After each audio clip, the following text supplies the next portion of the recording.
Aloha mai kako. And to those celebrating today, also Eid Mubarak. My name is Stirr, and I'm the director of the Center for South Asian Studies. I am delighted to welcome you all to the first keynote event of the Center for South Asian Studies Spring Symposium on South Asian Futures. A bit about where I'm coming from. For 12 years since I came here to join the Department of Asian Studies, I've been a settler on this Aina who now calls Kapahulu home. I trace my family's roots to the lowlands of Germany and the highlands of Scotland, with extended kin networks across North America and Nepal, as well as in these islands. I would like to begin by acknowledging that the Aina on which we gather, Manoa, in the Ahupua'a of Waikiki, in the Moku of Kona, is part of the larger territory recognized by Indigenous Hawaiians as their ancestral grandmother, Papahana Moku. I recognize that Her Majesty Queen Liliuokalani yielded the Hawaiian Kingdom and these territories under duress and protest to the United States to avoid the bloodshed of her people. I further recognize that Hawaii remains an illegally occupied state of the United States. I recognize that each moment I am in Hawaii, she nourishes and gifts me with the opportunity to breathe her air, eat food grown in her soils, drink from her waters, bathe in her sun, swim in her oceans, be kissed by her rains, and be embraced by her winds. I further recognize that generations of Indigenous Hawaiians and their knowledge systems shaped Hawaii in sustainable ways that allowed me to enjoy these gifts today. For this I am grateful, and as a settler in this place, I seek to support the varied strategies that the Indigenous peoples of Hawaii are using to protect their land and their communities, and I commit to dedicating time and resources to continually working in solidarity. Part of this work in solidarity has included connecting our visiting symposium participants more closely and experientially with Hawaii through a visit to the campus Lo'i. We thank the caretakers of the Lo'i and the Hawaii Nui Akea School of Hawaiian Knowledge for facilitating this opportunity. In addition, there are many others we'd like to thank for making this event possible. The Rama Watamal Collaborative Lecture Series and the GJ and Ellen Watamal Fund enable us to invite our speakers. We thank the Department of Asian Studies and the School of Cinematic Arts, and we especially thank Hamilton Library and South Asia librarian Monica Ghosh and Karen Katahira Lauer for hosting the symposium here in the library. The members of the CSAS Executive Committee have put countless hours of time and effort into making sure everything goes smoothly. Along with Monica and Karen, they include Pallavi Gupta, Ashok Das, Jan Bronson, and Mari Martinez, who is the Center for South Asian Studies coordinator. Our secretary, Tess Constantino, student workers, Micaela Villanueva, JM Villanueva, and Alicia Zong, and volunteers, Aliyah Jaraj and Kainoa Azama, have all made essential contributions. Please give a round of applause for all of our sponsors and contributors.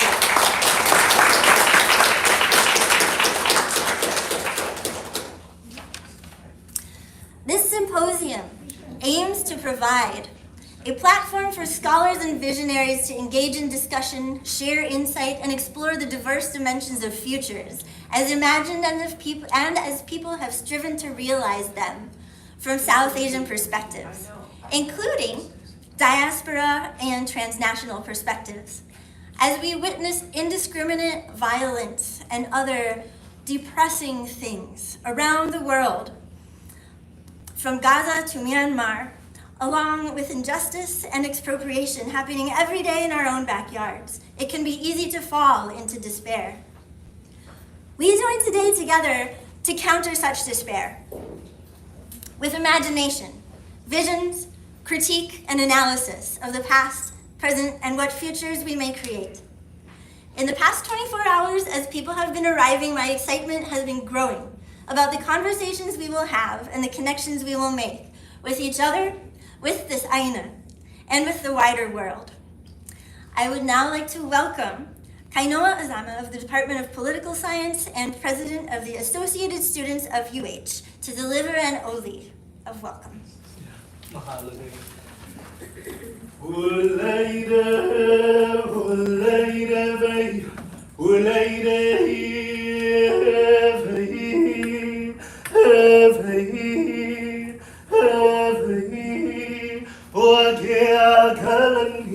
Papa Kaoluha, Nogaluna Goluna, Nogalalo Golalo, Ho Galani Kavahine, Halo Age Kalo, Halo Age Kanaka, Halo Kagohe, Okapuno no Ihe, Okapuno no Havahine.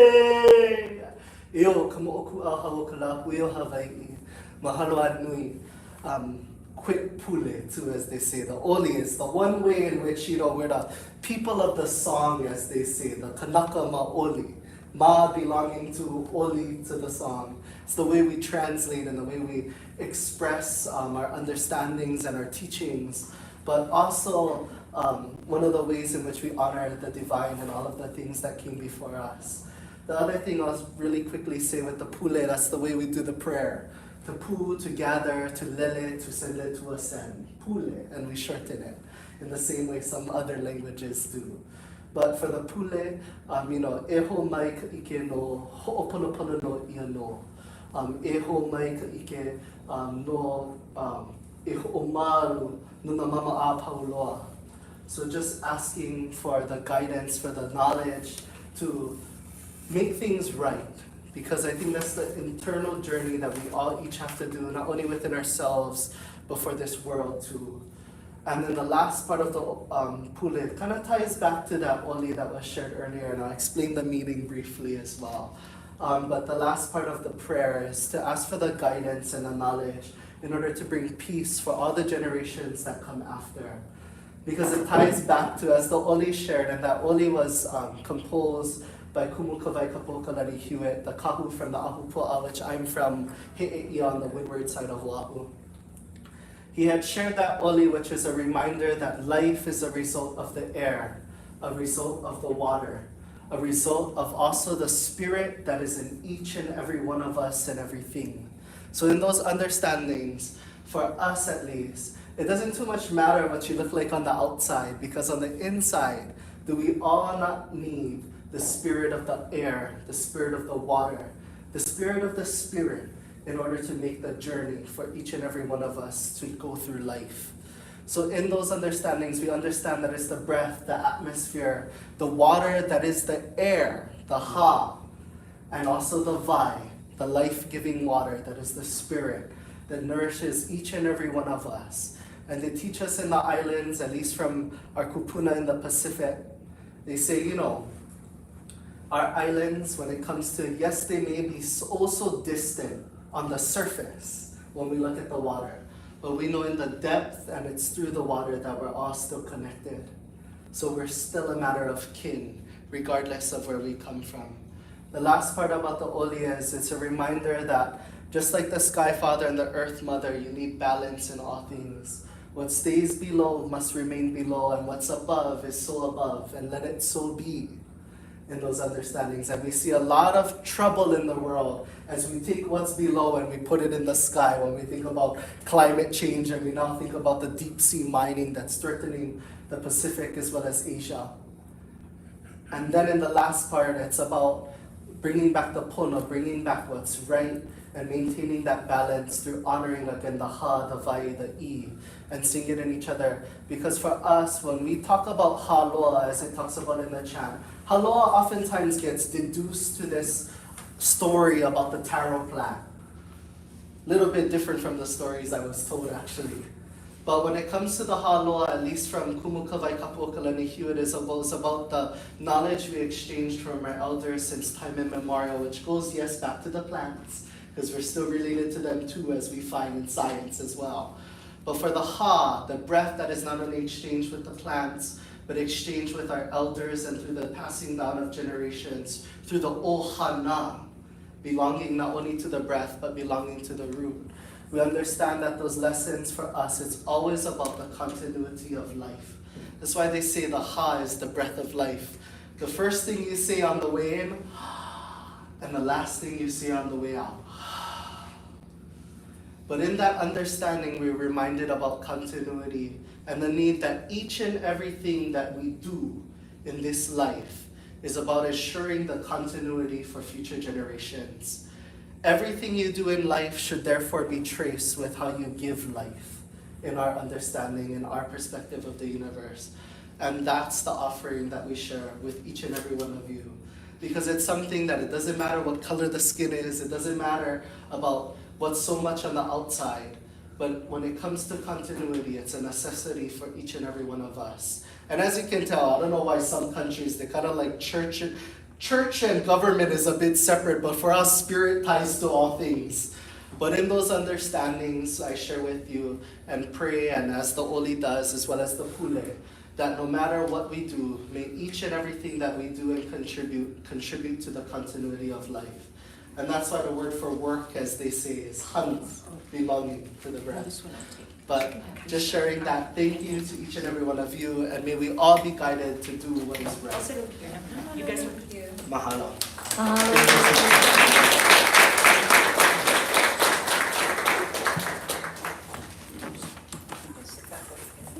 Mahalo, Kainoa. I would now like to invite my colleague Pallavi Gupta from the CSAS Executive Committee in the Department of Geography to welcome our guest, Vijay Prashad.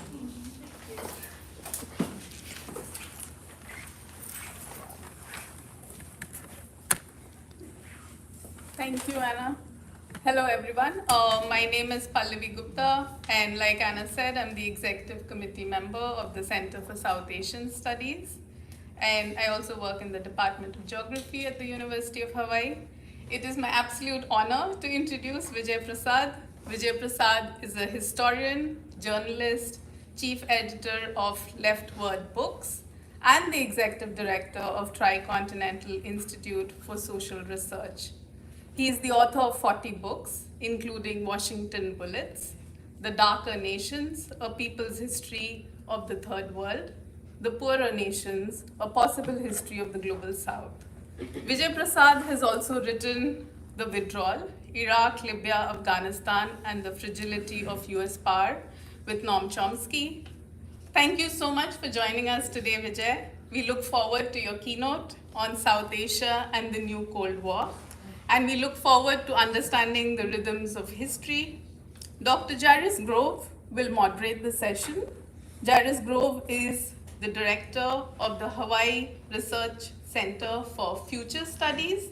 He's also the chair in the Department of Political Science and a professor in political science at the University of Hawaii, Manoa. So without further ado, I hand over the floor to Dr. Grove, and I'll also thank Vijay for joining us and welcome him.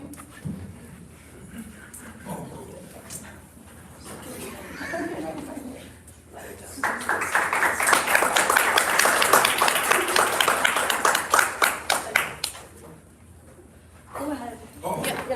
fine. You will sit there? I'll come up after you're done. Okay, fine. Hello. Nice to be here, really, because this is the first time I've been at an academic symposium in maybe 10 years. So I feel a little tingly and out of touch, really.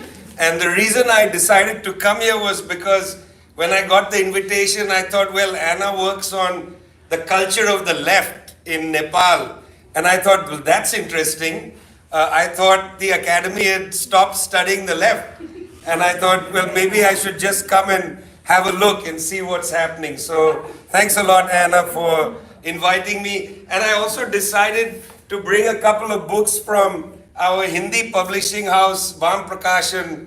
These are books on the Farmers' Rebellion and on the Varli struggle in Maharashtra. And I thought this would be for your center. I had a third book, but the cook at Lassan stole it. That's a book about, it's written by a man about Muslim life in India today. So he whacked it. His name is Baldev. So when you see Baldev, you can say, what the hell?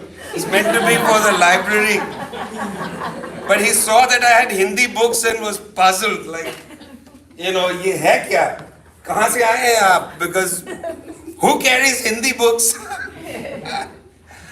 It's an unusual sight, I think. Anyway, it's great to be here. Thanks a lot. I have been struggling to think about how to talk about what I want to talk about. And I decided I'll make it in 7 points. And you can follow along with these 7 points. I'm very interested in, when I saw the theme, South Asian futures, I was very interested, South Asian, what is wrong with us in South Asia? Every other region has some regional identity. South Asia is such a puss. It's a term, it doesn't seem to catch on. So I thought I'll spend this time talking about South Asia and its possibilities, maybe, because I believe that there is an education of feeling. Like George Lamming said, the education of feeling is important. Even if something looks hopeless, we have to enter it and try to imagine beyond its hopelessness, because otherwise we'll just be stuck with today. And we need the possibilities. So South Asian futures, is there a South Asia possible, is another title. And then why are the Yanks, as usual, torpedoing any possibility of a South Asia? It's very interesting. Today I had lunch with a group of your graduate students in Walden Bellow. And we spent the whole lunchtime talking about the military bases in Guam and in the Philippines, 5 new bases, and Kishida meeting Biden and Marcos coming to meet them, and these guys building like a war cabinet, and they're so excited that testosterone is basically exploding their heads, and they are eager to go to war with China. And I keep thinking, guys, you were thrashed by the Taliban, okay? If the Taliban beat you, how are you going to fight the Chinese? Take it easy, man.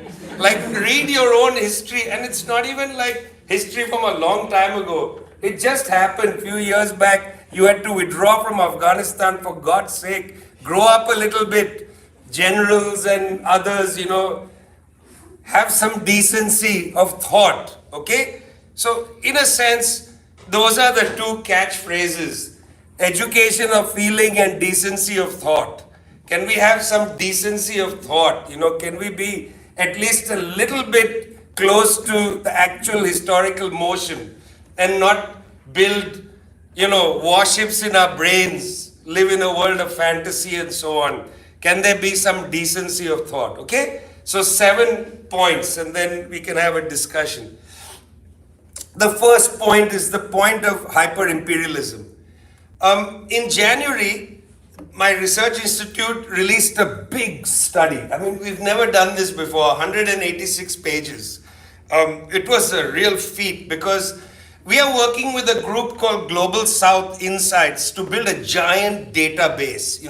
In this database, we've entered all UN resolutions, as many World Bank statistics as we can get, IMF data and so on. We're just building a giant database to help analyze, how the real world should be understood, And there's huge gaps. I didn't realize how bad IMF statistics are. There's like entire years where they don't have data. It's like puzzling, and they just estimate. So when you look behind the report at their data sets, they are incredibly incomplete. But anyway, so we're having a lot of fun building this database of databases, okay? To borrow the Fantasyland language of the tech people, right? The internet of all things. This is the database of all databases.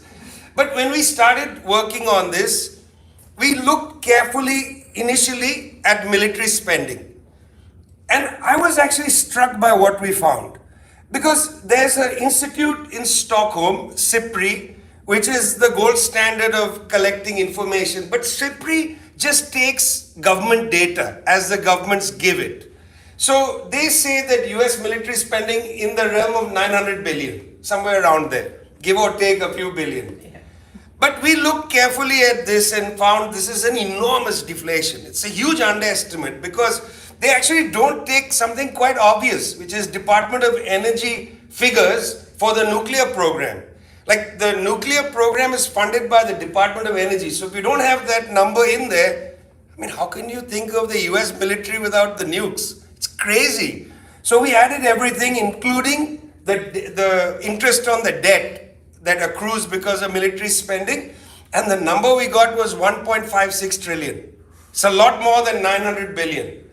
And then if you take the total global spending of all the countries in the world, we also increased some other countries because we think it was estimates that the CIPRI was using. And we found that if you add up US military spending, NATO military spending, the NATO countries minus US, all the NATO countries, then allies, Republic of Korea, Japan, and so on, it's 75% of global military spending. The Chinese military spending is 10% of the global number. That itself was extraordinary to me. I thought, 75%, what do they do with all this? Then we look in the report on military bases. The number that David Vine and others throw around, about 800 bases, is in fact 902 bases. Because you've got to include things like Terminal 3 at Accra International Airport in Ghana, which has been taken over by the US military. US military can land in Ghana, and a military officer can just walk right through Terminal 3 into the country. They don't show their passport to anybody. What is this planet we're living on? 902 of these kind of bases all around the world. Maximum bases are around China, going from Japan all the way around to the Gulf states, because you have to add that now based on flight time of bombers and so on. 902 military bases and so on and so forth. The report is really rich. So the question I thought was, why do they need this enormous military, and why are they so obsessed with this weakening China? Like, what's driving the whole agenda? Well, the fact of the matter is, if you look at the economy, the United States no longer is a net exporter of capital. It's a net importer of capital. That's how the country has been able to stabilize itself. The United States, like many other countries in the global north, simply doesn't have a project for the world. And I'm going to come back to that in a second. They don't have a project for the world. So that was one thing we started thinking about. Wow, they know how to blow up bridges, but they're no longer committed to building them. That's not a commitment any longer, but they're really good at blowing up the bridge. You can go to Afghanistan and blow up all the bridges, but you don't know how to build anything. You don't know how to actually create a structure in Afghanistan. Something is rotten in a sense in the kingdom of Denmark. Something is off here. And also this enormous lethal military, what is it being built for?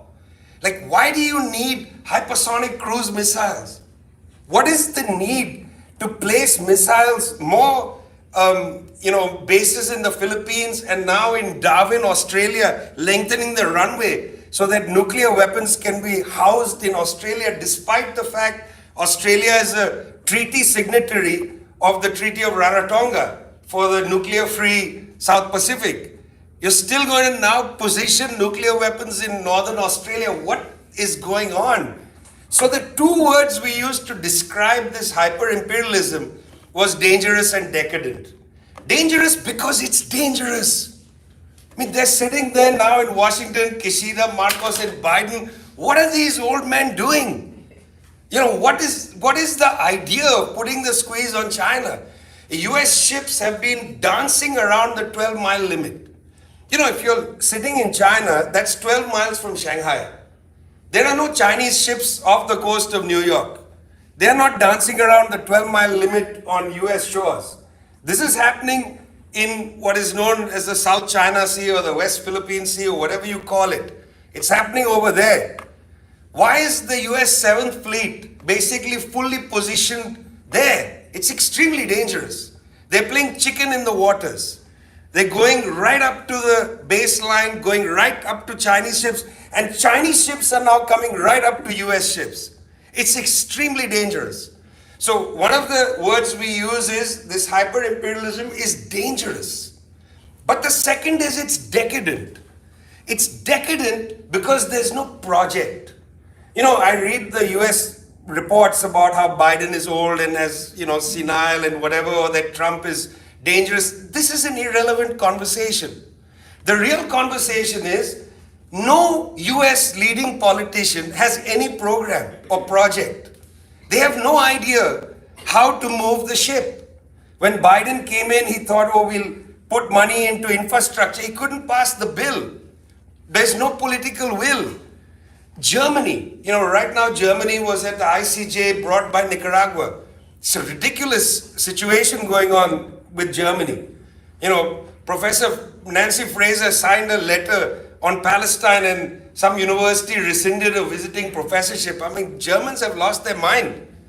Okay, completely gone nuts. They removed Ghassan Hadj, very famous Australian anthropologist from the Max Planck Institute, lost their minds. What's going on?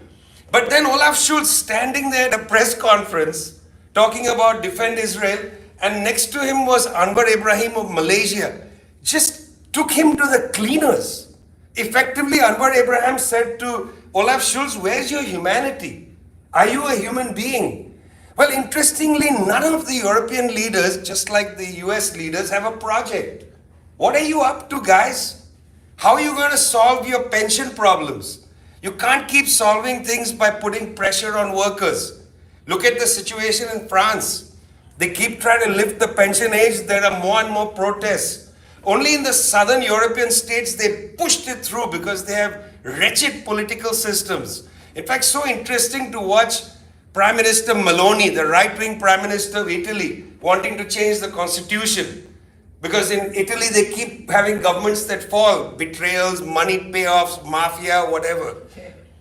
They don't have a project, these people. They don't have a vision to govern the world. So you hear shop-worn phrases, rules-based international order. Come on, Blinken.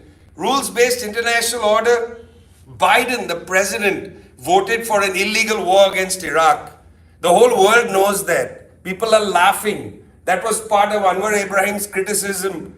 And then when Naledi Pandor, foreign minister of South Africa, sitting right next to Blinken in Pretoria, says to him, we will not be bullied any longer. Something new is happening even there. This sort of new confidence in southern states, where Anwar Ibrahim can talk like this, the Namibians can talk back to the Germans, the Nicaraguans can take the Germans to the ICJ. Something bizarre is happening. Okay, but I'm not getting to that yet. First, hyper-imperialism. Dangerous, decadent. They are losing control of the world. They are feeling fragile. They have no fresh ideas to govern the world. So they are imposing military force to get their way. That's the first point. The second point, everywhere in the world, for the last 25 years at least, in response to this fragility in the global north leadership, the inability of the global north to track a project, everywhere else in the world except in two places, you've seen the growth of regionalism. In Latin America, this was led by Chavez initially, but also the first administration of Lula, Mercosur, UNASUR, ALBA TCP, and so on. Different projects of South American and then Latin American integration. In Africa, the African Union reshaped itself out of the OAU, and there's been an attempt to build an African free trade area and so on. They are also struggling with regionalism.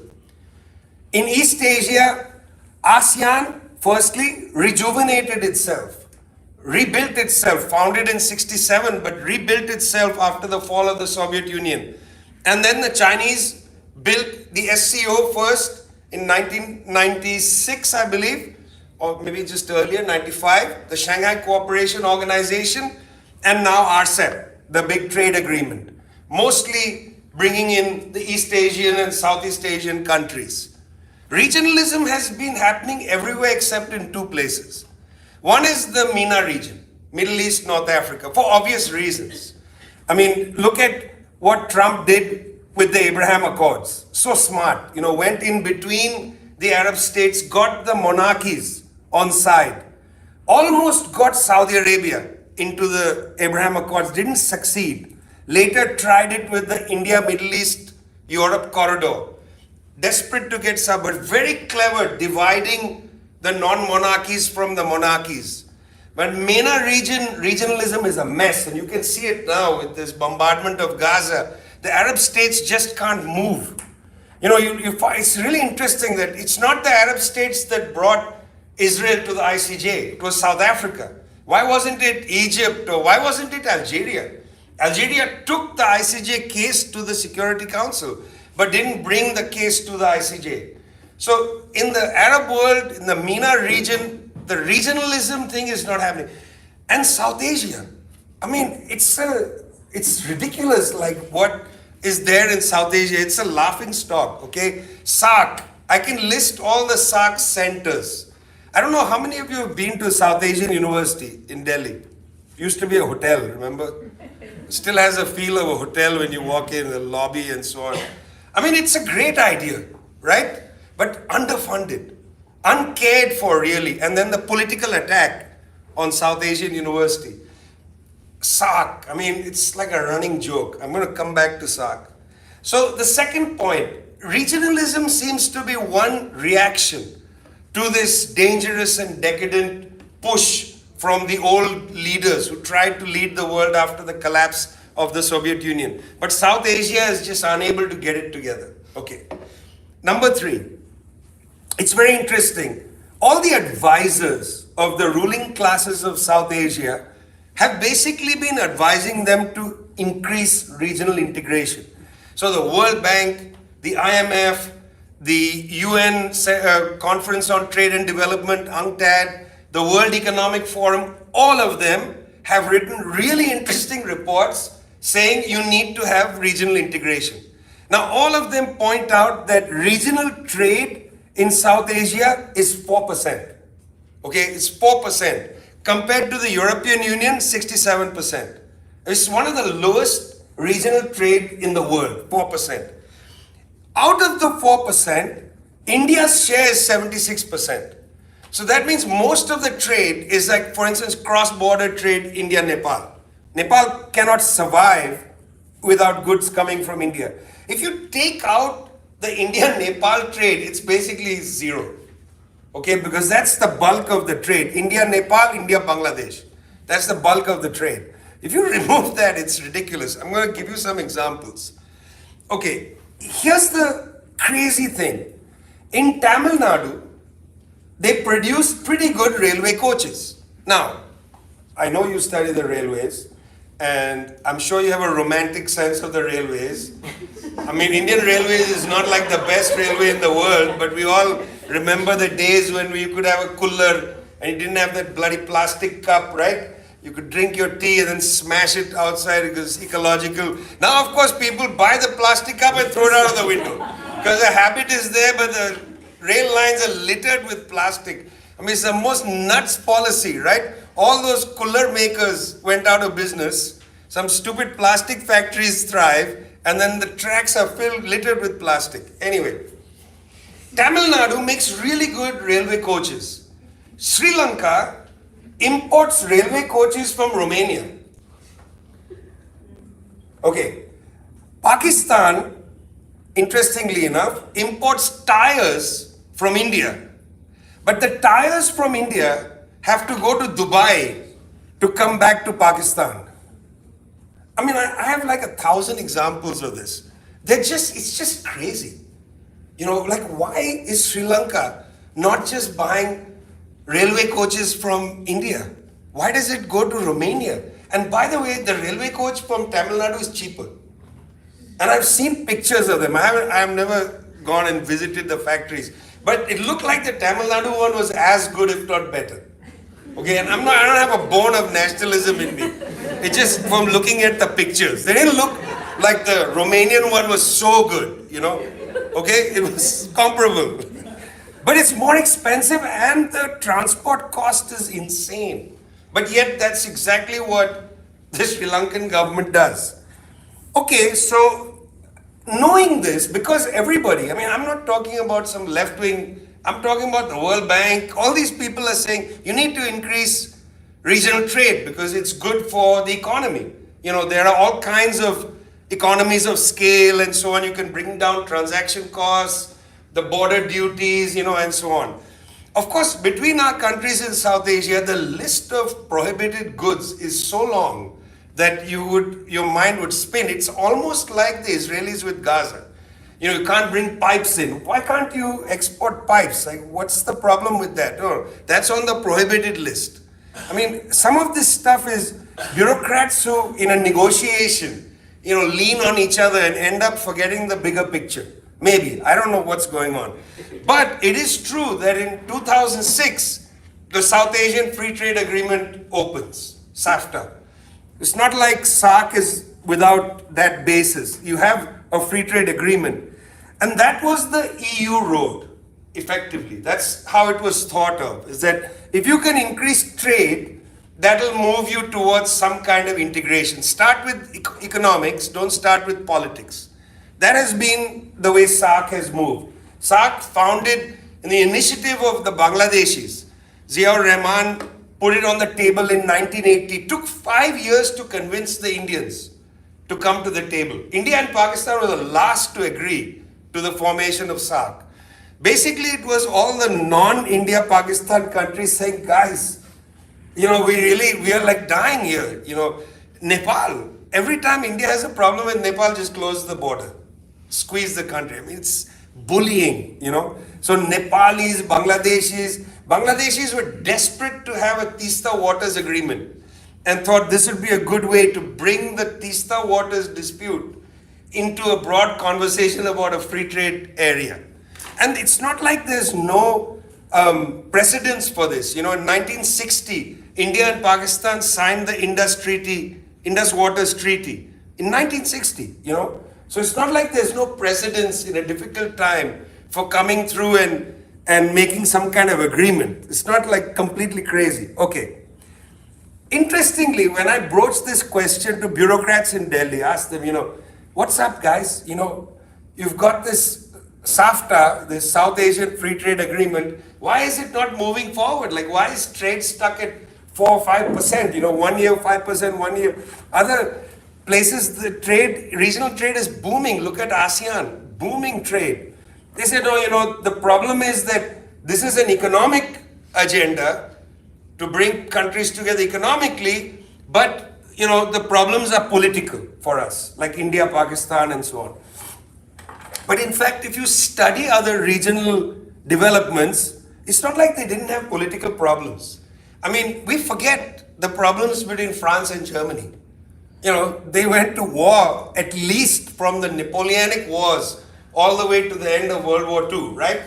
I mean, effectively, that's about 150 years of non-stop war, one way or the other, brief periods of peace in between.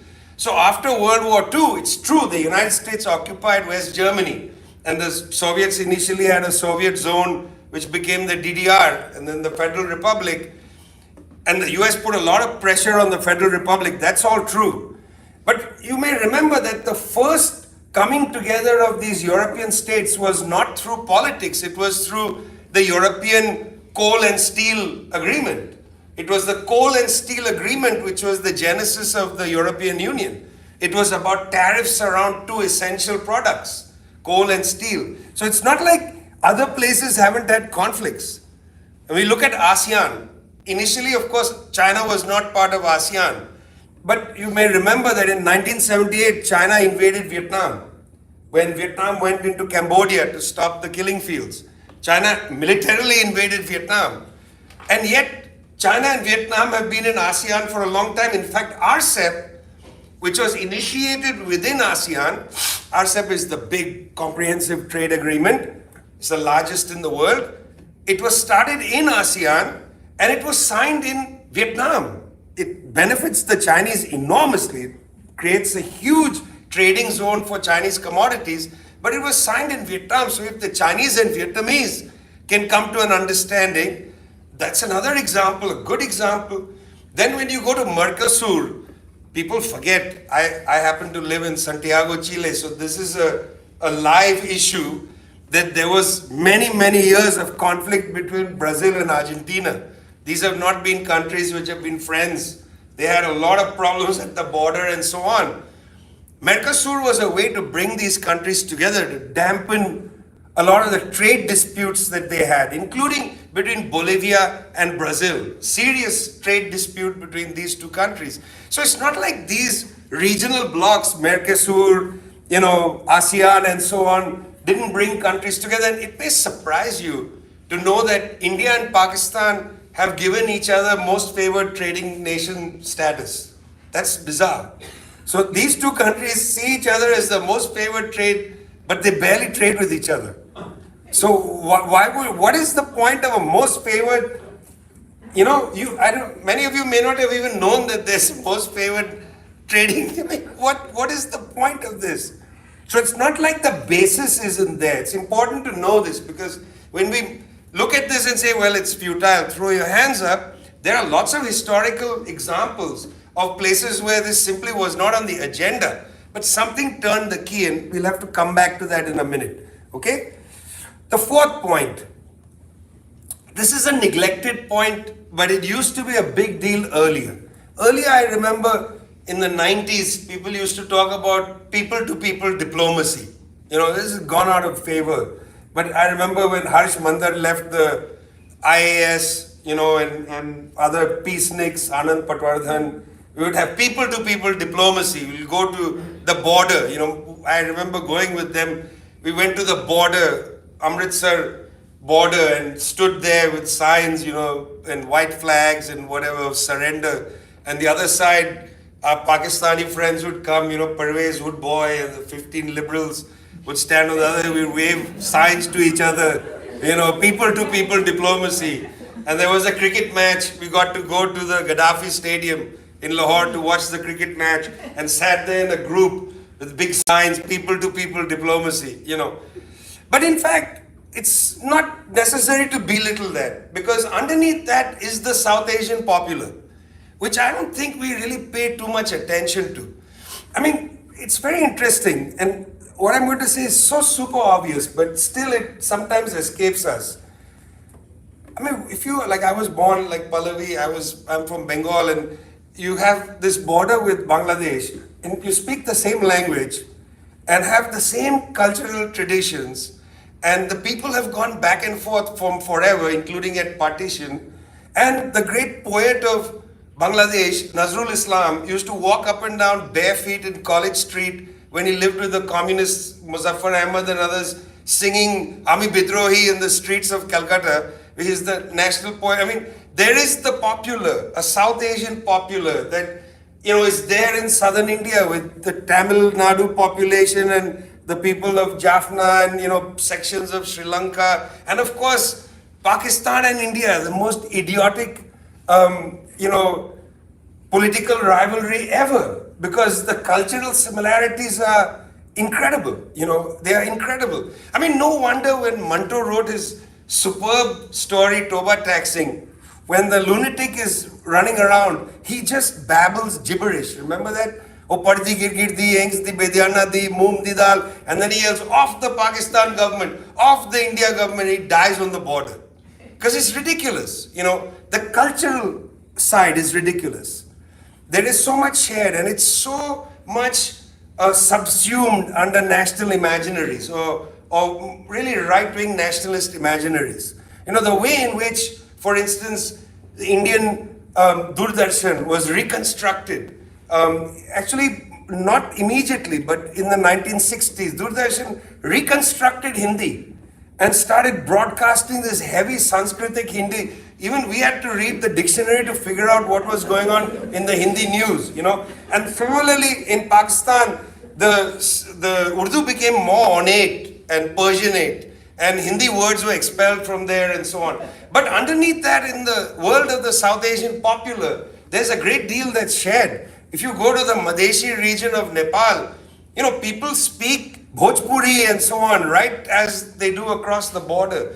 This South Asian popular, the little traditions of the subcontinent, greatly neglected in my opinion. People who do border studies and so on often write about border technologies and what the state is doing, but we don't lift up enough of the facts of our similarities and the cultural worlds that we inhabit. I remember going to Kabul about maybe 15 years ago, going to report on some crazy stuff the Yanks were doing as usual. But I went to a restaurant, and the guy was, quite fascinated because he said, "Where's your family from?" I said, "Well, my father's family is from Waziristan." He got so excited, He was like, "Oh, from where?" And I said, "God knows where in Waziristan. They left there, ages ago." But my father used to say, "Well, if you cross the Khyber Pass, take the first right, that's our village." I don't even know what the hell that meant. Because I have another grandmother from Burma. So, the worlds are complicated. And I think it's that complexity, that South Asian popular, that I don't think intellectuals have sufficiently lifted up, and imagined what this looks like. Like, what would it look like? Imagine, just what would it look like if we had no borders? If the borders were relatively open, like in Europe, say, you could just drive from Amritsar to Lahore. What would that look like? What would it be? I was in Beirut. I was living in Beirut about 12, 13 years ago, and I met a taxi driver who was fairly old, about 80 some years old. And he wasn't driving a taxi anymore, but he used to be a taxi driver. And he said to me, I used to do the famous route where I would leave Beirut in the morning, drive to Jerusalem, then Damascus and back to Beirut. That was a triangle. Now you can't imagine it. You can't imagine going from Beirut to Jerusalem. It's a geography that is forbidden by war, by, in this case, Zionism and so on. Forbidden. Imagine a South Asian geography. We don't allow ourselves to even think that. What would a South Asian geography look like? Imagine a direct train going from Tehran to Delhi. What would that do for the South Asian popular? At the time of say, Muharram from Lucknow, whole trainloads of people can go to Qom, maybe. Forget going to Iran, they go out to Iraq. Why not? That's part of our popular, that's the little traditions that we don't think about. That would also vindicate our humanity in a way. Our humanity is caged in. I don't blame the BJP for the narrowness of our culture. We have participated in this. In a way, we have failed as scholars, as intellectuals, to lift up these little traditions to imagine a greater humanity, the possibilities of something greater. Even people who write, say, on Bengalis, write so narrowly about Bengalis, especially Bengalis, so narrowly about Bengalis, obsessed with some sort of Bengali nationalism, But there's a vindication of the human that's necessary. That's what I mean about the decency of thought, because even Bengalis, in this project, I'm thinking broadly about Pan-Asianism. Think about Tagore. Tagore's 1916 lectures on nationalism. Tagore goes to Japan and warns them, says narrow nationalism is the worst inheritance from the West. We're taking German forms of nationalism into Asia. He said we have to reject that. We have to think about Asia, grander scales. Don't allow the nation to be restricted to a language, to a people. That's what the 19th century German thinkers were saying. One language, one people, one blood, one race, one this, one that. We are not that, said Tagore, and he was a Bengali who legitimately could have said, one language, one people, one race. I mean, Bongs love that stuff. Yeah? But Tagore said, no, we don't need that in Asia. We need something grander, bigger in scale, will also vindicate the humanity in us, not narrow us down. And I actually think this fourth point is to me really important for us as scholars, to get out of the narrowness, the specialities, the insistence on the particular, the local, and so on. Because even this scholarly turn to the local can be a turn to the nativist if it's not careful. It can go in that direction. But the human is so much greater than where they are born. They are so much greater than the narrow inheritance they first get. Other things come to them. One of Tagore's great stories is about the Afghan, Kabuliwala. What a great story. The Kabuliwala is as much part of the life of a little kid in Bengal as, the Bengali in the house next door. It's very interesting though, guys. I mean, I'm saying this directly. It's interesting that in a lot of contemporary Bengali writing, that cosmopolitanism disappears. And including the writing in English, which it shouldn't, like Amit Chaudhary, for instance. The world narrows. You know, the sun is setting, it's the evening in Calcutta, the shadows are coming into your low circular road house, right?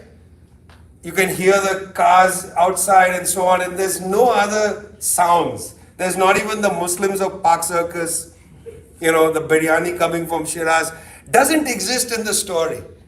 Because the human is not vindicated, the human is narrowed to this obsession with ethnicity or whatever it is, caste and so on. You know, also caste studies, narrowed, terribly narrowed. I wrote my first book on the Balmikis of Punjab. I mean, completely wide open community. Traverses the whole region from Sindh deep into mid Uttar Pradesh. This community is enormous, speaks many languages, has worlds within, used to have an incredibly rich cosmology. You know, the world of Bala Shah Nuri. I almost sang the song Bala Shah Kala. You know, the Punjabi wedding song, Bala Shah Kala. I don't know where that came from, but Bala Shah Nuri, the great, you know, he was the seer of the Balmikis. But when you read what they used to sing, you know, it was all derived from a million sources. There's some Hafiz in there, there's a lot of Ramcharitmanas, you know, there's all kinds of things in their cosmology. There are worlds within, not one world. And in a sense, that's the epistemology of the BJP. That one world, that non-vindication of the human. That's the epistemology of the BJP, of the Hindu right. This other South Asian popular, what we, I think, have neglected for a long time is the antidote. And it exists. You know, I meet a lot of people who say, oh, it's terrible, you know, BJP is going to rule for like 50 years, you know, India is gone, whatever. Everybody I meet is with the BJP. But people are complicated, you know. I mean, I remember traveling in Western UP, middle of the farmers' struggle, talking to the farmers and so on. Many of them ended up voting for the BJP. I said, what the hell? You were just out there 1 year struggling. But look at the opposition candidate. He's a complete useless person. No ideas, came from a big city. BJP put up somebody from that area. They are very good at electoral politics. That doesn't mean that people are committed to that non-vindication of the human. That means that the electoral system is a real bogus thing. 9-10 billion US dollars spent in 2019 election. Yeah, this year it'll be more. Electoral bonds. Some 85 to 90% of the money spent in elections goes to the BJP. It's incredible when you look at the money. You know, it's just unbelievable. It's the most expensive election in the whole world. Yeah, that's the election. But underneath that is the human, is the South Asian popular. Okay. Now, you see what's interesting is all of this is there. There are lots of possibilities and potentialities and whatnot, and contradictions. If any of you has been following Jaishankar, the Indian foreign minister, you really feel the contradiction. By the way, his brother is Sanjay Subramanian, the historian at UCLA, tremendous historian. It's a bizarre thing, you know. His daughter, in fact, is a very good film producer. But, you know, Jaishankar is where he is. I'm in fact quite glad that he's there, because he's really quite an interesting intellectual of developments in the world. Might be in a government that I quite detest, but his own approach to having an independent foreign policy is quite refreshing. Because when he was asked last year, when some US senator, you know, very, very kindly said, we should allow India to be in NATO plus, you know. You know how the US senators, I'm not talking about idiots like Tom Cotton. I'm talking about like the somewhat okay ones. So magnanimous, you know, we should allow India. Bloody India has 1.5 billion people, man. Take it easy, have some self-respect. It's a real country, you know. And it's been there long before you guys crossed the Atlantic to colonize this land. Take it easy, man. I mean, the arrogance of some of these people, they don't realize how arrogant they are. That's the worst part of these US officials. They don't think this is arrogant. They think they're being, you know, good. Like, it's like people who say, hey, but I like Asians. Come on, man, that's equally racist. Like, how can you like all Asians? There's some horrible Asians. Like, why are you talking like that, you know? So he's like, we'll allow India in the NATO plus. And Jaishankar's answer was interesting. He said, we don't accept the NATO mindset. I thought that was an interesting response. Very interesting response. What does it mean to say we don't accept the NATO mindset?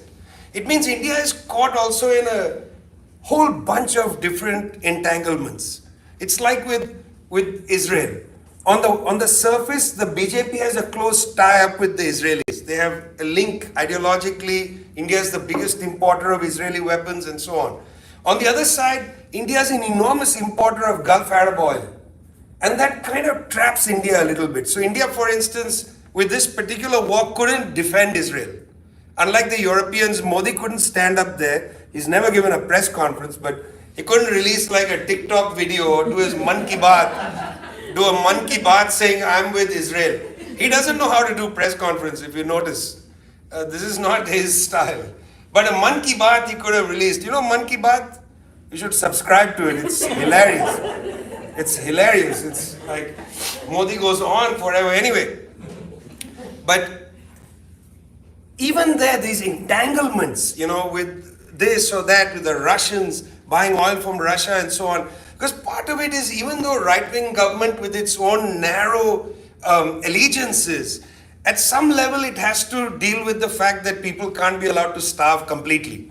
You know, India, 20% of the population is basically starving, but you can't allow mass deaths. So you have to have imported oil that's not completely expensive, you know. India is not willing to do what Germany is doing right now. Basically commit suicide by importing liquefied natural gas from the United States, shale oil and so on. So expensive. India is not willing to do that. So he says, we are not following the NATO mindset. That's what he means. We are entangled. We can't be in a camp right now. But yet India is in a camp. And that's the new Cold War. That's part of what I began with. This dangerousness that is there, at least most explicitly in East Asia. You know, Kishida, Marcos, Biden, and so on, building this sort of alliance, this big AUKUS, bringing Japan into AUKUS, you know, the Australia, the UK, US alliance, the nuclear planes in Darwin. It's very dangerous in East Asia, but it's no less problematic in South Asia. This new Cold War between the US and China has a great implication for South Asian integration. It's a huge implication. I mean, why is it that, for instance, in not solving some of the basic border problems that are there, Kala Pani with the Nepalis, the line in Kashmir is basically rock solid, hasn't changed in years. Why can't they just decide to settle these issues? If you don't settle these issues, what happens is you get the US coming in here, China coming in there, and South Asia fragmented again. I'll give you two examples. I remember interviewing people in the Ministry of External Affairs in the 2000s, when there was a lot of talk during the UPA 1 government. Manmohan Singh was the Prime Minister.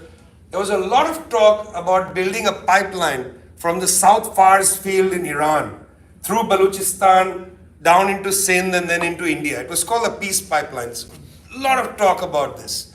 It was on the table, everybody was coming there, they were getting ready to sign an agreement. Now, this was not a naive thing, because to run a pipeline through Balochistan had its own issues. Because at the time and even now, you know, you just saw Iran struck inside Balochistan. They attacked a village in Pakistan. There was a big problem just a few months ago. You can't be naive about it. This was going to be a pretty risky operation. But you would get gas coming directly. And it was interesting, because just when they were getting ready to sign that deal, Condoleezza Rice came to India. And I don't know if you remember this, but she put on the table that India would be absolved for the second nuclear weapons test in 1998, when we got the Pressler Amendment against India and so on. And the US government put on the table, said that the US government would sponsor India in the nuclear suppliers group to get nuclear materials if India voted against Iran at the International Atomic Energy Agency. It's a bizarre thing because Iran is a signatory of the Non-Proliferation Treaty. Iran has not tested nuclear weapons. Okay? India is not a signatory of the Non-Proliferation Treaty. And India twice tested nuclear weapons. But India was on the board of the International Atomic Energy Agency. And so India twice voted against Iran at the behest of George W. Bush. And then Bush comes to India and signs the India-US Strategic Military Agreement, destroying the peace pipeline and its possibility. And you may remember just before this, India cut an even worse deal during the BJP short 13-day ministry in 96 for Enron to build a liquefied natural gas plant. I mean, the way in which this entanglement of the new Cold War comes in doesn't come without great problems for these countries. I mean, we're talking about a region of the world which has 40% of the world's poor. South Asia has 40% of the whole world's poor. If you add up South Asia, there are per capita more poor people in South Asia than in the continent of Africa. And yet, of course, because of historical racism, it is more covered that there's poverty in Africa than there is in South Asia. But South Asia is the center, is the epicenter of poverty.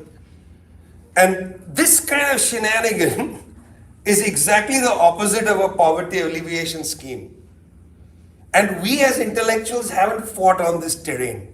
We've left this to the terrain of policy people and so on. You can't have a poverty alleviation program in South Asia that doesn't address South Asian integration. It's impossible. It cannot happen. You cannot get rid of poverty in Bangladesh without South Asian integration. It's just not possible. I can't think of any other way. There are so many complementarities that are required, that there's just no other way. Okay, well, Faiz Ahmed Faiz, great place to end anytime you have a problem thinking of an ending.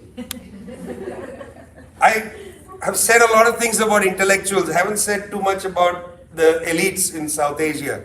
But Faiz Ahmed Faiz has a great poem called Kutte, which, I've always thought fits the elites very well. And I don't know if you know this poem, I'm not going to recite the whole poem. He says, Ye galiyon ke bekar, ke avara bekar kutte. That's how it starts. Ye galiyon ke avara bekar kutte. These useless bloody orphan dogs. Think about it. Look at the nature of the Indian elite.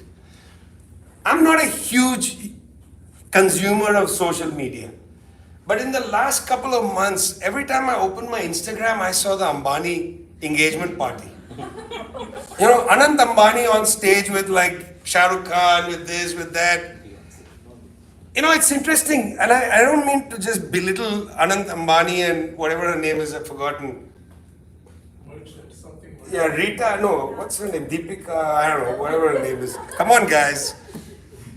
Admit it, you know her name. How did I even remember Anand Ambani? That's itself pretty scandalous. Anyway, if you don't know what I'm talking about, good for you, okay? Don't Google it. Just don't Google Anand Ambani. Otherwise, forever your social media will be filled with him. Okay. Anyway, the point is, years ago, I was with Sainath, we were discussing, this is when we both were at the Hindu. And we were discussing how Sainath was then the rural reporter for the Hindu. And he was saying to me that, during Bombay Fashion Week, and I don't want to hit Bombay Fashion Week because I get it, it's fun. There's like 300 reporters or something reporting Bombay Fashion Week, but there's one rural reporter in India. One person with the official title rural reporter. When I grew up, and I'm not I don't have any nostalgia for pre-liberalization India. But I'm just saying, when I grew up, all afternoon on Doordarshan was, remember the Krishi Darshan? Yeah? How to milk a cow, you know, how to fix a hammer, yeah? It was like farmers' TV all afternoon long, yeah?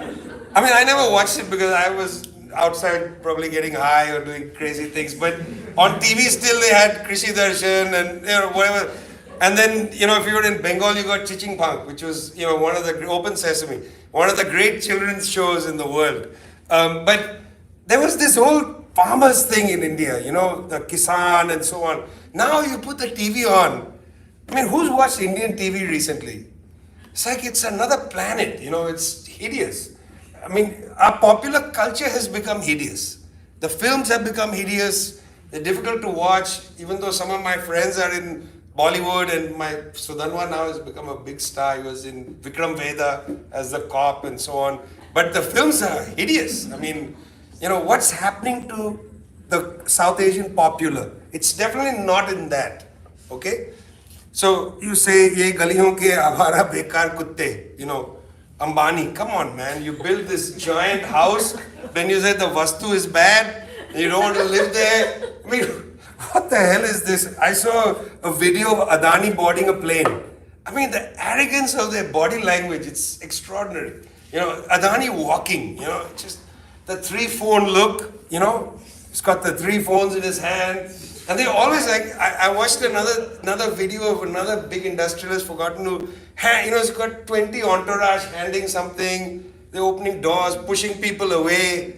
You know, the arrogance of our elite with this entourage that pushes people away so they can walk freely. They have a lane to themselves into the airport, you know. Everybody moves aside so that Adani can go in. I mean, who the hell is Adani? Gautam Adani is a crony capitalist, you know, but he's got an entourage pushing people away. It's the culture of our elites. In Pakistan, the bloody pajeros, you know, driven right into, like, nobody has any decency. The decency of action, decency of thought, okay. The poem ends very well, you know. Faz says, you know, who's going to pull the tail? Who's going to pull the tail of the elite, you know, of this elite? Who's going to pull the tail? Guys, this is where and I'm going to end with this, and I know I've gone on for a long time, but I want to end with this. This is where I sometimes bemoan our intellectual life. Sometimes I feel we're not pulling the tail of the elite enough. You know, sometimes I feel that our intellectual work has become too professional. You know, we've become too invested in something professional. And I don't say this is an individual issue. This has become a class issue.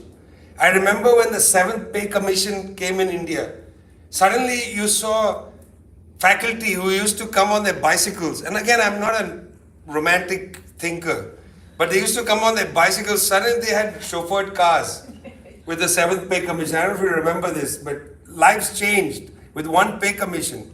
And that changes something. It changes not necessarily commitments, but attitudes. And sometimes I feel that we don't pull the tail of the elite anymore, that bekar avara kutta. Woof, woof.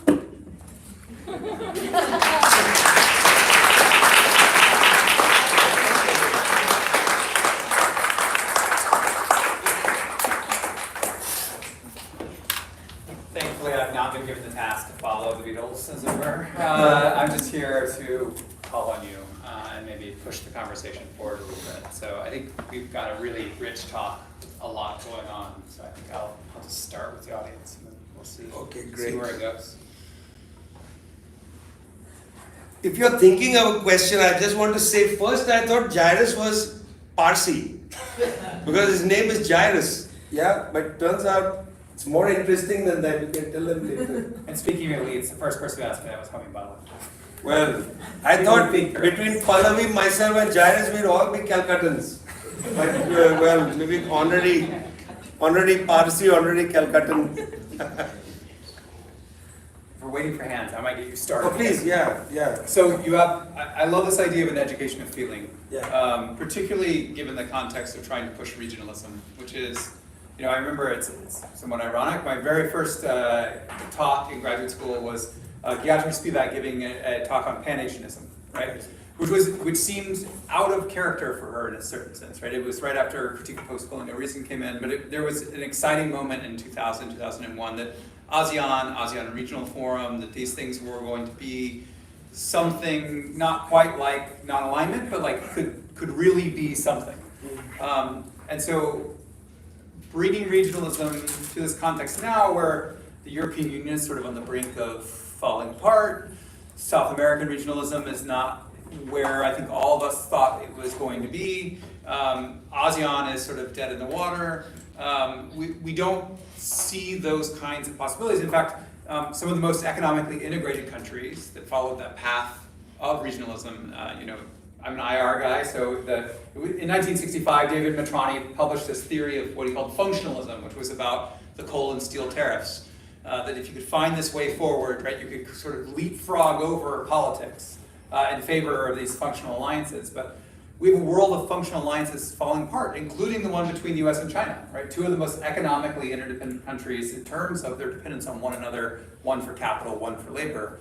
So where do we pull at the threads of regionalism so it isn't just that sort of functionalist dream which has left us a bit dry?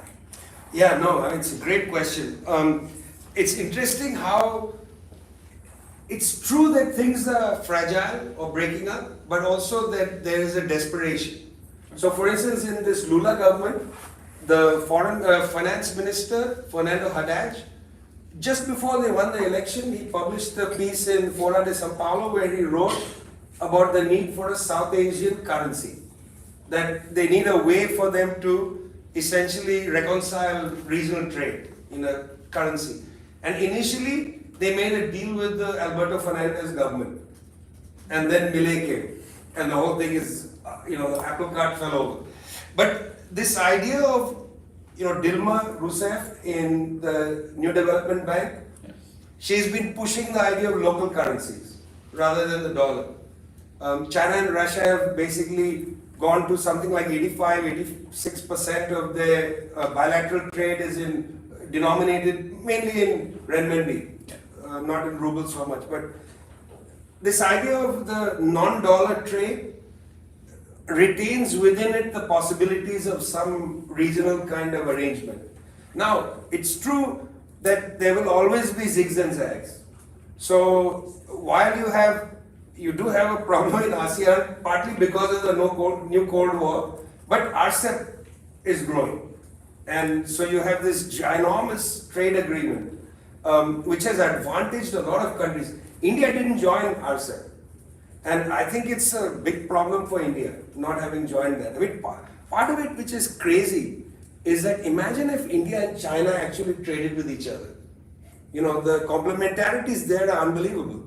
But that, right now I feel even scared just mentioning that, given that the Indian government is going a little nuts on the China issue, and I have some personal problems there with the Delhi police.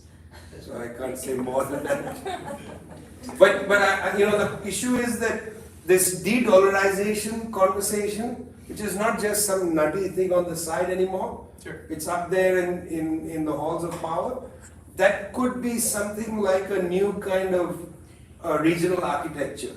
Not only de-dollarization, but also the question of debt reconciliation. So I was interested in South Asia, in SAARC. I don't think anybody even knows where the office is. But in the, I think, mid-90s, SAARC created basically a debt swap agency. And I'm interested to see if this is going to get a revival. Because, most of the countries in South Asia that owe each other money, they can't pay in dollars. So will they now use some sort of debt swap? And I doubt very much that the rupee will come into play. So will they come up with some mechanism? I don't know what it is. I mean, will they come up with a South Asian currency? You can barely trade across the India-Pakistan border. So what currency will you come up with? But I think the fact that they can't afford the dollars anymore because the US is pulling the dollars back home, can't afford the dollars, some mechanism will have to come. So maybe this is a part of the architecture, but again, I'm not a boosterist without the practicalities which are real, these are real. Yeah. Hi, Dr. Prashad, thank you so much for speaking. I had a quick question. So we talked a lot about the narrow, well, you talked a lot about the narrow nationalism of the BJP. In my mind, the inverse of this is the kind of international communist project. I'm a big fan of the communist movements in India and the work they've done. But I'm wondering, when we talk about Indian futures, what is the position in your mind of like the communist movement and its relation to India going forward? Oh man, what a beautiful question. I mean, right now, to be honest with you, all eyes are on April, May, this general election. And the hope is, the electorate in Kerala, which is basically I'm a member of the Communist Party, so I can say that our hope is that we win some seats in Kerala. Because the Kerala electorate is very smart. The electorate has re-elected the Left Democratic Front to rule the state. Because Pinarayi Vijay did an amazing job with his team, Dr. Shailja, teacher and others, during the pandemic. But the electorate says, what's the point of sending you to Delhi? You can't form a government. So they sometimes vote the Congress to Delhi. But this time I think it will be different. I think 4 or 5 seats, maybe half the seats will be won by the left. Then 2 seats in Tamil Nadu through an alliance with a guy very well named Stalin, who's the DMK leader, not a communist at all. His father was a very interesting man. I saw him speak in Chennai about Fidel Castro. His father, Karunanidhi, was an enormous fan of Fidel Castro and named his son Stalin. Wrote a poem about Stalin also. Karunanidhi was a fantastic poet. He spoke at this Cuba rally in, I guess it must have been 2006. It was a Cuba Solidarity Day. We spoke for about 2 hours. Just stood there, classic declamation, recited poetry. Those are old days of Tamil politicians, Dravidian politics. Anyway, but see, for the left, there are some serious problems that are there. One is that in many of these liberal democracies, we have to come to terms with the fact that the model has totally been absorbed by money. You just cannot run a left political agenda because you don't control the media at all. The media defines you. You cannot define the media. And Modi is so anxious about this that he started a case against even our small media outlet NewsClick. And my colleague Probir Purkayas has been in jail for 6 months. We started NewsClick together 2009. He's been in jail for 6 months. Modi is so anxious about even NewsClick for reporting on farmers' movement, he cracked down on it. So the liberal democratic model is really spluttering. It feels like its last legs. It's not providing a democratic outcome. Yeah? And I think we need to think seriously about that. Okay, so that's one problem. Second problem is the reservoirs of the left, the trade unions and so on have been deeply weakened by globalization. If you travel to Tamil Nadu, you go from Madras to Coimbatore, it's a train line, it's a very nice train. You go through a belt of factories. If you go through them, you'll see there'll be a factory, Korean factory that makes hubcaps. You can't strike there, because it's a supplier in the commodity chain. There are 20 suppliers. So if you have a strike over there or build a union there, the Korean plant shuts down. They move to Malaysia. You're finished. Partly this disarticulation of the factory, the creation of commodity chains, the reduced price of transportation has made unionization virtually impossible. So the reservoirs of the left have been weakened. That's why in India you see much more farmer agitation, then you see worker agitation. Even though we've had 200 million workers go on strike in these big annual strikes, many of them are service sector workers, care workers, ASHA workers, they are health workers, Anganwadi workers, ASHA workers, they are bank workers and so on. These are not necessarily factory workers. So this is a huge problem for the left globally. But in India, it's been a huge issue. So that's another big problem. Second problem. Third problem, in my opinion, for the left is that in India, the social democratic forces, the center has collapsed. The old socialists, Samajwadi Party, Janata Dal, they've all deteriorated. They've all gone to the right, to neoliberal politics. Mulayam Yadav's party, with his son now, they've basically become neoliberal. And a left without a social democratic force there is pulled into a social democratic politics. So for instance, in many places, the left has to defend social democracy. So, the communist movement has to defend Manrega.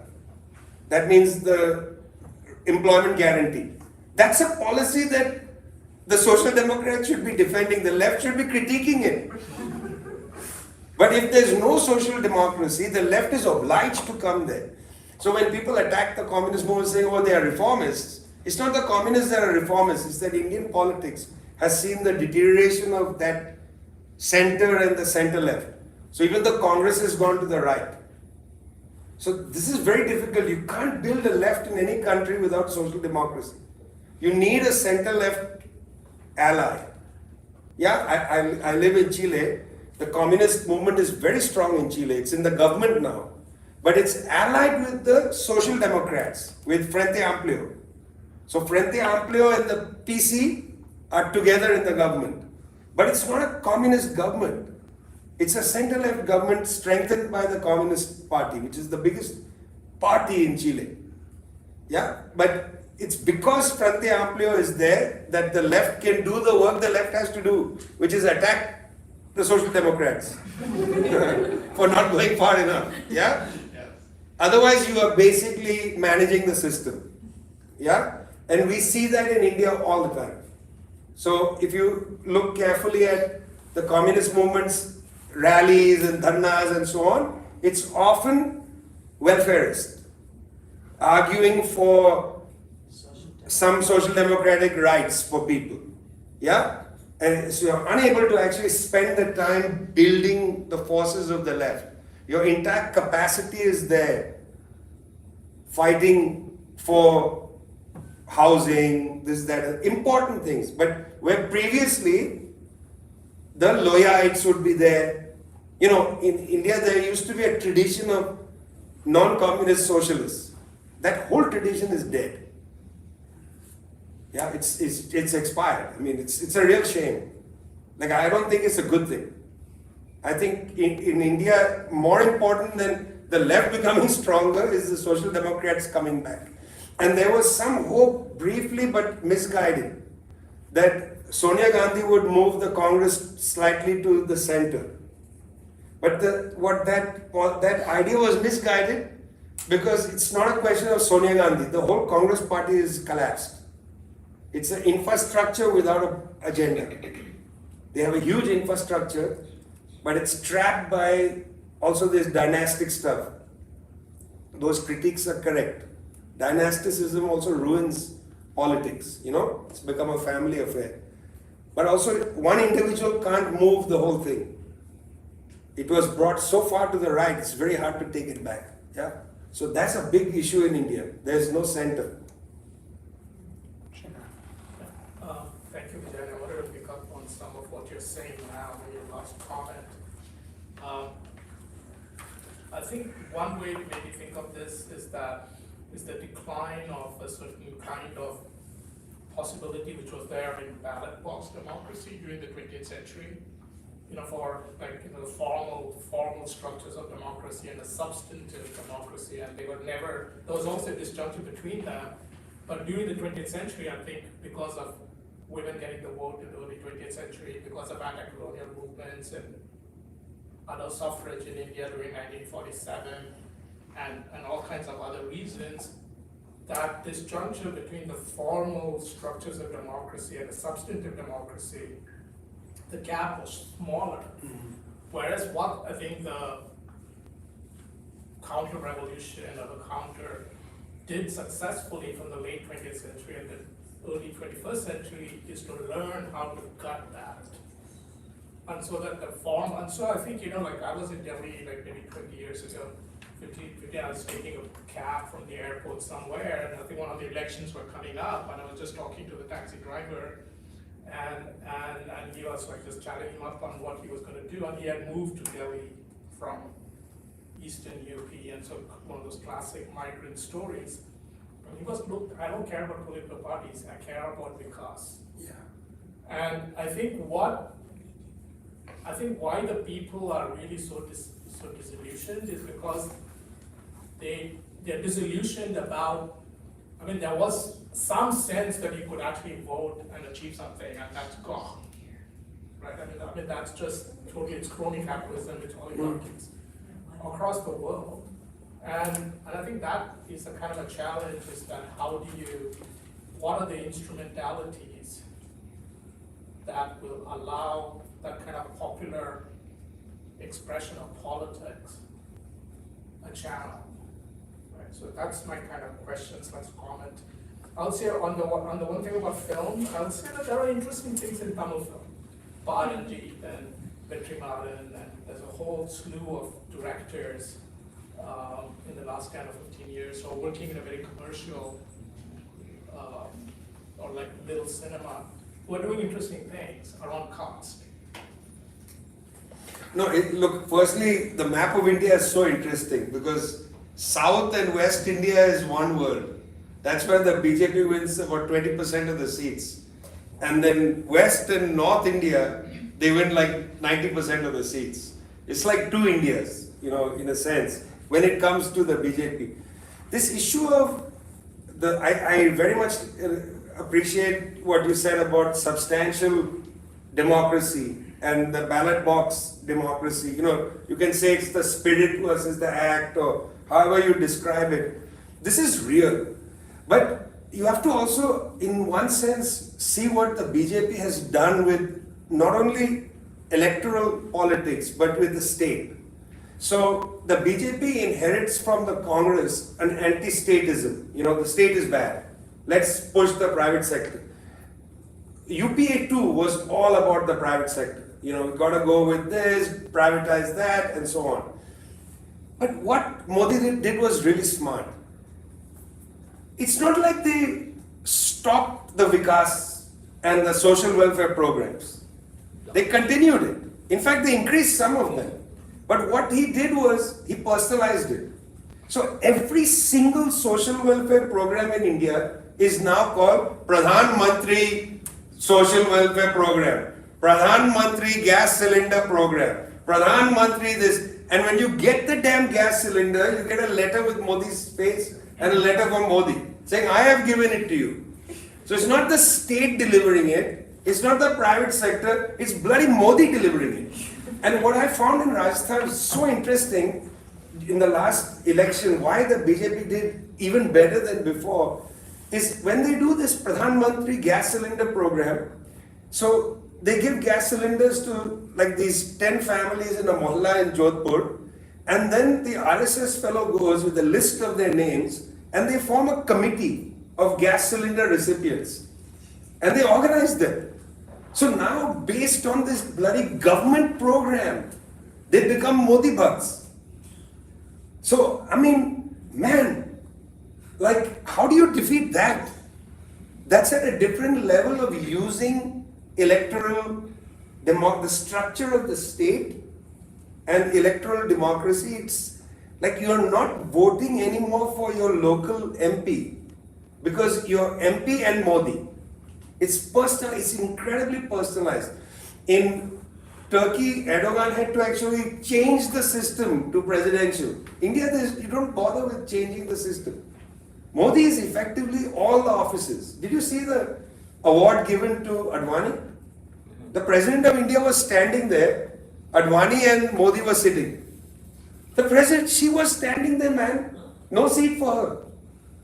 I was like, she's the President. Actually in the Constitution, she's above Modi. But she was left standing, also happens to be a Dalit woman. Adivasi woman, yeah. She's standing, he is sitting, and Advani is sitting. So you didn't need to change the Constitution. I remember before he died, Jairus used to yell and tell me, he said, people don't understand. In India, you don't need to actually suspend the Constitution. Like the emergency was a mistake. You can do a lot with this Constitution. You know, that was what we started to call the intimate embrace between liberalism and the far right.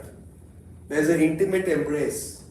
So this idea of coming up with a new notion of democracy, you know, I mean, look, there's a million books written about participatory democracy, whatever it is, grassroots, I mean, they're all titles of political science books, right?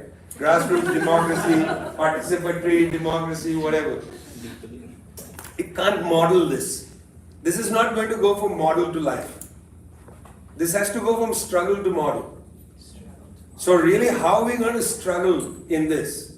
So I found, for instance, despite the fact that farmers voted for Modi, the farmers' movement was incredibly democratizing. Those kind of movements do change the culture. You know, one amazing fact, in the camp that was, I've forgotten the name, just outside Delhi, there was quite a big camp, and there were lots of men and women both there. But in one of the kitchens, there was a couple of guys making rotis. I went with a couple of NewsClick reporters, chit-chatting with them, and they were like, oh, okay, yeah, we're making rotis. So I asked the guy, did you make rotis before? Because your rotis are pretty round. You know, how do you get them so round? Like that. So the guy said, I never made rotis before. But every day he's making, you know, hundreds of rotis for the people. So I said, this is amazing. Do you enjoy making? He said, I love it. It's so relaxing. He said, when I go back to my village, I'm going to tell my wife I'm making the rotis. Struggles produce a kind of change, man. They change certain things. Maybe he went back and voted for some terrible Akali candidate. It's likely, right? But some things change. So I think you can't go from model to struggle in this. You can't have a model and then impose it. New democracies will have to come. Because after all, at some point after the third term of Modi, when they are unable to deliver, you know, contradictions will open up. They're already there, fissures. The whole South is going to blank out the BJP. You know, when I said in India there is no centrist force, in fact I spoke in a little exaggeration. I meant at a national level. But for instance, the DMK is certainly a center force. It's a welfarist centrist force. That applies to other parties as well, not just the DMK. But it's a centrist force. In Telangana and Andhra also there are centrist forces. And that's why this region is different than but the maximum population is in the east and the north. So, I mean, the most wretched part of India, UP, is going to continue to, you know, who all study UP? Man, own up. That wretched. I spent my teenage years in UP, man. Wow. Actually now Uttaranchal, sorry. Yeah. Thank you so much. That was very thought-provoking. Your 7 points. So I'm going to ask you a question. There are 3 points in that, in a way, right? So let's say, so how BJP, now that it's mostly sort of the overt Hindu nationalist project is more or less done, and they're looking for ways to like continue, like you said. So given that, and the way that they have, so I'm from Assam originally, right? So the way they have usurped power in the Northeast, it's very different from the rest of the playbook, right? So that's very interesting. Second, you praised Jaishankar for being sort of innovative, creative, you know, thinking very pragmatically about India's diplomacy. So is there something they can think about the regionalism, the SARC future, based on what they did in the Northeast? And if they're able to do that, then how will that stack up against, let's say, the other growing force, which is sort of this Singapore model of development and sort of governance, and the Asian century that they are projecting with China in all of sort of not just East Asia but Southeast Asia, right? Where Indonesia is like sucking up big time, to everything Chinese, nobody is investing in their new capital, so now they have to go. Anyway, but that's whole Mahbubani-led sort of Lee Kuan Yew School of Public Policy sort of model, which in some ways Jaishankar also likes in a way, right? But once they have the South Asian regional living, because then you have to deal with China. So what might that future then look like? So those three parts, right? Starting from the Northeast, South Asian model, and then what will it look against the Singapore model? I have a soft spot for some of these crazy people. Rajaratnam. Yeah. Now the School of International Studies in National University of Singapore is named after him. Yes. He was a lot like Jaishankar. He was that kind of pragmatic, interesting maverick.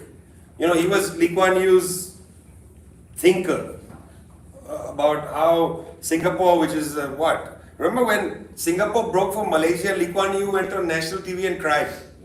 Yeah, and then Rajaratnam says to him, relax, we're going to be like the biggest port in all of Asia. Thought ahead, yeah, those people are interesting. Kishore is not that. Kishore has a strange idea of Asian values. That's shop worn.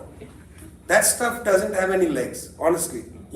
This idea of Asian values, Confucianism, all that stuff, it really doesn't work anymore. Yeah, at a certain time after the Asian financial crisis, it was a kind of pick-me-up. Yeah, everything had collapsed, so then Kishore wrote his book on Asian values, and people were like, yes. And then Mahathir Mohamad picked that up, and they started talking about Asian values. But that was, in my opinion, like an antidote to the collapse of 97. Yeah, now I don't think that has legs.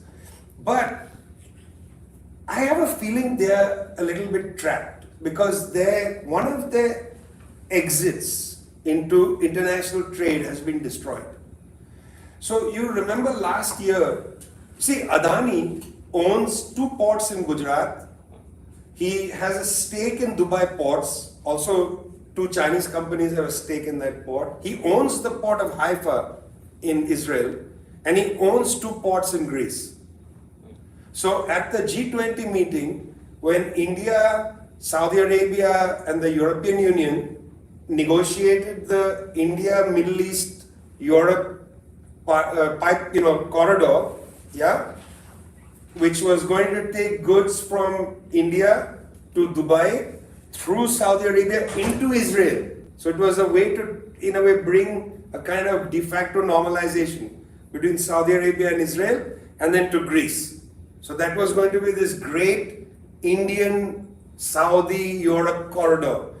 And then a couple of weeks later, Hamas strikes, and then that's gone. I mean, it's not going to be possible for Saudi Arabia in the short term to normalize with Israel like that.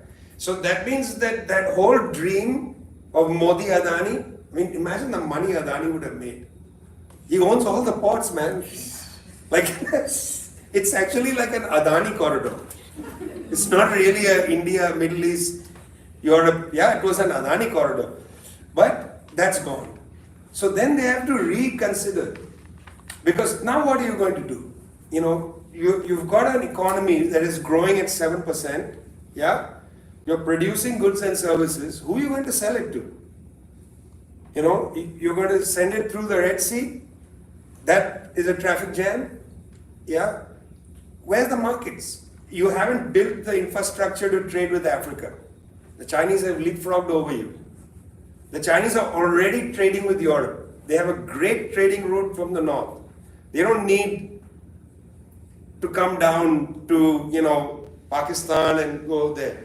In fact, the Indian port, Charbahar port, through Iran is kaput. Yeah? That was to have gone through Kabul. Welcome to the Taliban. That was a great idea. So India is basically hemmed in. And then the question is, well, you have a whole bloody South Asia. So I actually think pragmatically, it's not so crazy, some of this stuff.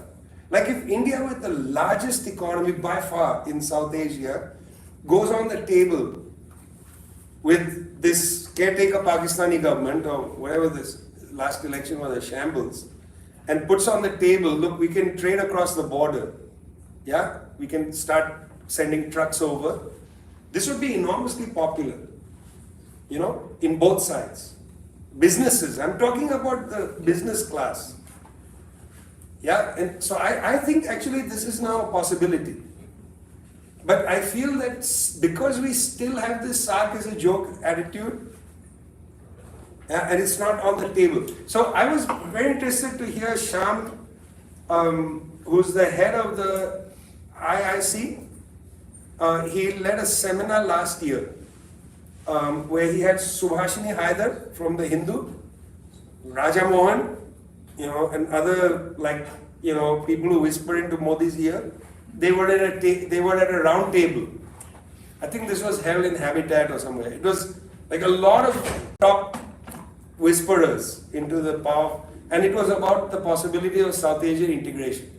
And I was very interested in Subhashini Haidar's presentation because she started talking about how, you know, like she had traveled to all the countries, and you know, she's probably one of the few people in the world who's been to all the South Asian countries and with an Indian passport. And she said, you know, that everywhere she goes, people are saying that this is something that they would like to look. So that's what I said, that all the major advisors, World Bank, so on, all talk about economic integration, that functional thing, you know. But it's a blind approach because you've got to settle the politics. And the other crazy thing about the politics is, you know, I was in Nepal recently around discussing the MCC, the Millennium Challenge Corporation. I don't know if you follow this. Yes. It's a crazy thing. The Yanks set up this thing as after 9/11, to basically Bush's idea was that poor countries become terrorists. So to stop poor countries becoming terrorists, you have to give them grants. So they have a thing called Millennium Challenge Corporation. And they gave a grant to Nepal, which is a nothing grant, to build an electric power grid line to go to India. So the Nepalis are paying 60% or 70% of the bill. The US is putting the rest in to build a power line into India so that Nepali power can go to India, when 67% of Nepalis don't have regular power. Okay, so this is the MCC, man. This is the whole US insanity. Yeah, whereas the Nepalis should be first delivering power in their own country, is to go to India. And they went to Nepal in December to sign the deal on this. Yeah, which is a terrible, it's not integration. It's the opposite, it's stealing from Nepal. So that attitude is also not there in India. Indian attitude still is, we are the big honcho and we call the shots everywhere. You can't have integration like that. That's how Brazil behaved in Lula's first administration. We are the biggest country, we will dictate the terms. Nobody wants to deal with you then. You know, so it's how Germany dealt with Greece during the financial crisis. You know, the Germans said to Varoufakis, go to hell. Yeah, and the Greeks had to walk from the deal. Syriza then had to buckle. So nobody wants to integrate like that. Yeah, and so India has a big problem of, in a sense, the outlook to the rest of the world. Like, India should be facilitating trade with Nepal, not stealing the power. And I must say this MCC thing has a lot to do with uranium. Because in the other side of the Himalayas in Mustang, they discovered a huge tranche of uranium. And the Americans are afraid that the Nepalis will sell it to the Chinese. So this gets the whole thing caught up, yeah. I think we may need to wrap it up there and make sure that we feed our guests before he is let loose in the world again. So Perfect. really join me in thanking Perfect. Tom. And some reading if you want. Yeah. Thanks. Thank you. Yeah, That's great. thanks. Crazy.